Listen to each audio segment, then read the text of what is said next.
আসসালামু আলাইকুম এভরিওয়ান। আজকে আমি কালা বাগুন দিয়ে টমেটো দিয়ে আলু দিয়ে একটা চচ্চড়ি করব। সাথে 3-4টা চিংড়ি মাছও নিয়ে নিছি। একটা রেসিপি বানাইবো, কীভাবে বানাই দেখেন আপনারা সম্পূর্ণ ভিডিওটা। এখানে সব কিছু কাইটা নিয়ে নিছি। কালা বাগুন কাইটা নিছি, কিউব করে ছোটো ছোটো করে কাইটা নিছি, আলু কাইটা নিছি, টমেটো কাইটা নিছি, পেঁয়াজ মরিচ কাইটা নিছি সব কিছু। মাছগুলো বেশি চুলায় কড়াই বসাই হিসাবে তেল দিয়ে দিব। কড়াইতে তেল দিয়ে দিব। কড়াইতে তেল দিয়ে দিছি, এবার পেঁয়াজ কুচি দিয়ে দিব।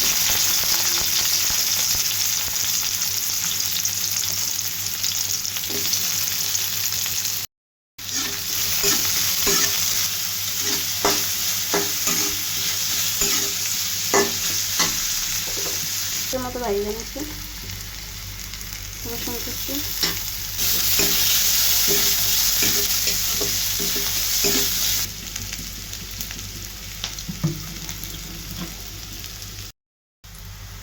চিংড়ি মাছটি ছোটো ছোটো করে কাইটে রাখছিলাম, এই মাছটি দিয়ে দিব এবার। এখন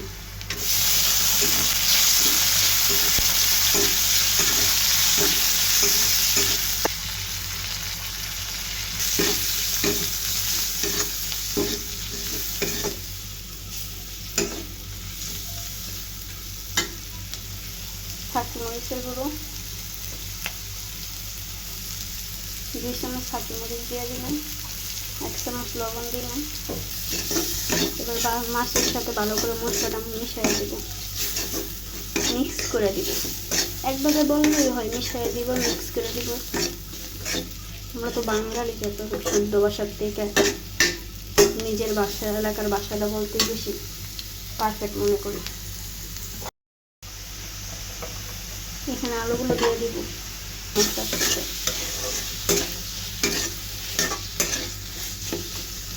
এখানে একটু পানি দিয়ে ভালো করে কষায় নেব। এখানে একটু জিরা বাটা দিয়ে দিব। এখন জিরা বাটা দিতে মনে নেই, এখন দিয়ে দিলাম জিরা বাটা। এবার কাঁচামরিচ দিয়ে দিব। আলুগুলো মশলার সাথে খুব ভালো করে কষানো গেছে। বেগুন কুচি দিয়ে দেবো, বেগুন কুচি রাখলাম, মশলার সাথে খুব ভালো করে মিক্স করে দিয়ে দেবো।